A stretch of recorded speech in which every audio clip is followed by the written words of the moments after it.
Have you ever wondered just what's going through your prospect's mind as they decide whether or not to buy your product? In this video, I'm going to walk through your customer's decision-making process for you, so you'll be able to give people what they need and convert them to loyal, lifelong customers. This is a sample of the information you'll get when you buy our course on the psychology of marketing. So before you can select from all the marketing tactics available to you, you need to understand the process your customers go through in making a buying decision. What they're thinking and feeling at each stage is what will help you determine the best ways to reach your potential customers. There are 5 steps to the decision-making process that customers go through when they make a purchase. They are need recognition, information search, evaluation, purchase, and then there's a post-purchase evaluation that goes on. In step 1, that's the need recognition and problem awareness. The buying process starts here with the customer identifying a problem or need, like I'm hungry, or I need a new lawnmower, I don't feel safe.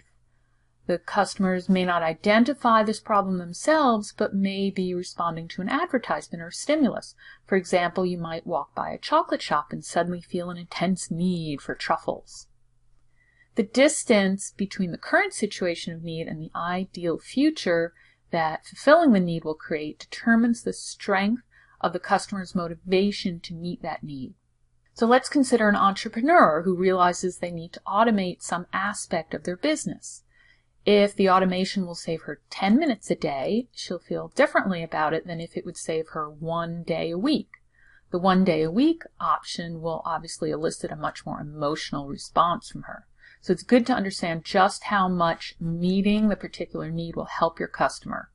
So a customer whose ideal situation is vastly better than their current one will be much more emotionally motivated. For a customer whose ideal situation wouldn't be much different, you would rely less on emotional marketing and more on presenting objective facts and data. Step 2 is information search. At this stage, the customer has realized their need and they're gathering information on how best to meet that need. It's good to understand the sources that your customers use for their information. These could be personal sources like friends and family, commercial sources, so branding, advertising, salespeople, retailers. There's media sources, so any kind of media like the internet, TV, magazines. Experiential sources are customers' first-hand contact with products, for example, taking a free trial. As I said before, people tend to rely on personal, public, and experiential sources of information much more at this stage than a commercial source. They'll judge the information from these sources as being more objective, as they have no vested interest in whether you buy the product or not.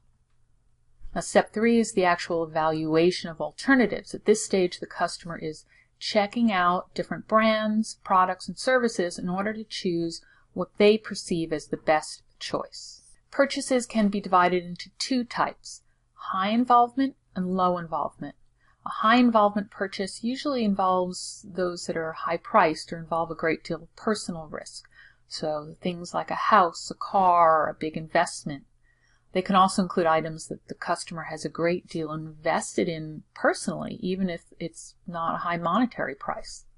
On the contrary, low involvement purchases are those that are low priced or little risk. So things like a basic food product, an entertainment product like a movie, maybe a soft drink, and so on. The evaluation stage is much more drawn out and complex for high involvement purchases. So people will spend a great deal of time checking out different models for their next major car purchase, whereas a low involvement purchase isn't going to take very long because there's very little risk. Now, step 4 is the actual purchase decision. At this point, the customer takes the information they've gathered and the evaluation they've made, and they use it to make the purchase that will help them meet their initial need. This seems like a very simple step, but it's important to consider because it can be affected by a number of factors right at the point of sale, such as customer service, the ease of the shopping experience, shipping and return policies, promotions, and so on. A customer who's chosen a brand for purchase already may change her mind at the last minute due to difficulties during the actual process. An in-store promotion may sway a customer to change their purchase choice from one they made before during the information and evaluation stage, especially for a low involvement product. In step 5, we're looking at the post-purchase evaluation. The product needs to deliver on the promises it made, or people just may not come back, or they may even tell others about their bad experience. The product needs to be in sync with the evaluation the customer made, so other factors like customer support can play a significant role here. There are a few things you can do in order to ease the entire process and cut down on buyer's remorse after the purchase is made. So you can show that you understand the customer's situation and focus on solutions to their problems. Provide clear and easy to understand information about your product and service. Encourage comparisons with similar products. Make the purchasing process as easy as possible and provide an outlet for the customer to leave their feedback, such as reviews. Now, your customer's decision-making process is critical to understand when you're deciding on any marketing tactics to use, but it's also essential to understand how different tactics affect people's thoughts and feelings in general. In our course on the psychology of marketing, you can use the materials that we provide to you to teach yourself and others how to use the principles of psychology to boost sales and build customer relationships at each stage of the decision-making process. Just go to this URL to learn more and grab your copy.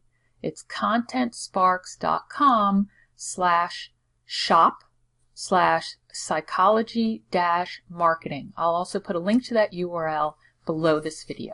Enjoy!